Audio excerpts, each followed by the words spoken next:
Hi అండి, welcome to Aaha foods and non veg pickles. So మనకైతే ఈరోజు క్లౌడ్ కిచెన్లో chicken fry piece biryani family pack order అయితే వచ్చిందండి. సో మనకి ఆర్డర్ ఇచ్చిన మేడం ఆల్రెడీ మన దగ్గర అయితే టేస్ట్ చేశారండి. బిఫోర్ నాకు చాలా ఆర్డర్స్ ఇచ్చారు. సో అవి నచ్చి మనకైతే కంటిన్యూస్గా అయితే ఆర్డర్స్ ఇస్తున్నారండి. చాలా హ్యాపీగా అనిపించింది. సో మన బిర్యానీ టేస్ట్ చేయాలి అనుకున్న వాళ్ళు నియర్ బై కస్టమర్స్ సో మన ఆహా ఫుడ్స్కి అయితే అప్రోచ్ అవ్వండి. సో అలాగే మన దగ్గర అయితే నాన్ వెజ్ పికిల్స్ అలాగే గీతో చేసిన స్వీట్స్ అన్నీ అవైలబుల్ ఉన్నాయండి. సో ఎవరికైనా కావాలి అనుకుంటే మనం మెనూ కార్డ్ని ఒకసారి చెక్ చేయండి.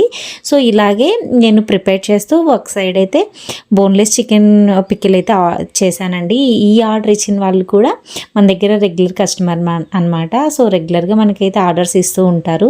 సో తీసుకున్న ప్రతి ఒక్కరు అందరూ రివ్యూస్ అయితే ఇవ్వలేరండి. ఎందుకంటే వాళ్ళున్న బిజీ లైఫ్లో కొంతమంది రివ్యూస్ అయితే ఇస్తారు, కొంతమంది అయితే ఆర్డర్స్ అయితే కంటిన్యూస్గా ఇస్తూ ఉన్నారు రివ్యూస్ ఇవ్వలేకపోయినా. సో దాన్ని బట్టి అర్థం చేసుకోవచ్చు మన ఆహా ఫుడ్స్ ఎలా ఉంది ఏంటి అనేసి. సో తిన్న ప్రతి ఒక్కరు ఆహా అంటున్నారు.